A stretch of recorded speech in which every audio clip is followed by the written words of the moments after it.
আসসালামু আলাইকুম সবাইকে। আজকের ভিডিওটা খুব গুরুত্বপূর্ণ, বিশেষ করে যারা নতুন ট্রেডিং শুরু করেছো। আমি আজ বলবো নতুন ট্রেডারদের যে সব কমন ভুলগুলো হয়ে থাকে আর যেগুলোর কারণে 90% মানুষ মার্কেটে টিকতে পারে না।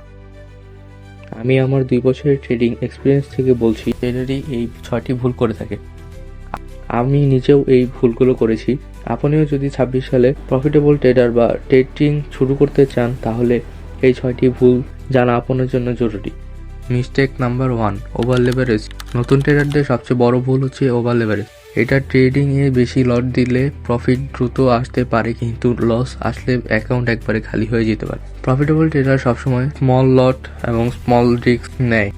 Mistake number 2, no stop loss. অনেকে ট্রেডিং করার সময় স্টপ লস ইউজ করে না, যার ফলে অনেকের ট্রেড যখন লসে চলে যায় তখন দেখা যাচ্ছে যে তার অ্যাকাউন্টটি খালি হয়ে গেছে। এর জন্য আমাদের স্টপ লস ইউজ করতে হবে।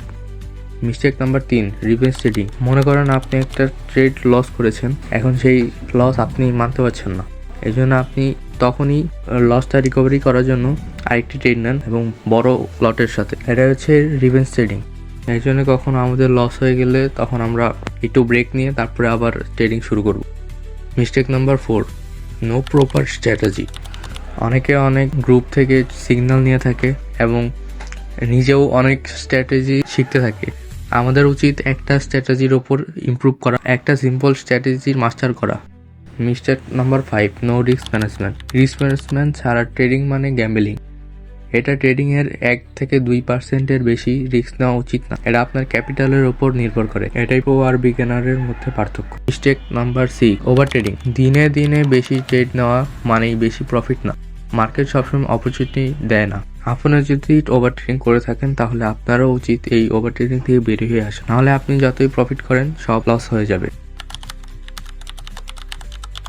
আমি আপনাদেরকে যে 6টি ভুলের কথা বললাম এবং এর সলিউশনগুলো দিয়ে দিলাম, এগুলো মানতে পারলে আপনি ইনশাল্লাহ 26 সালে একজন প্রফিটেবল ট্রেডার হয়ে যাবেন।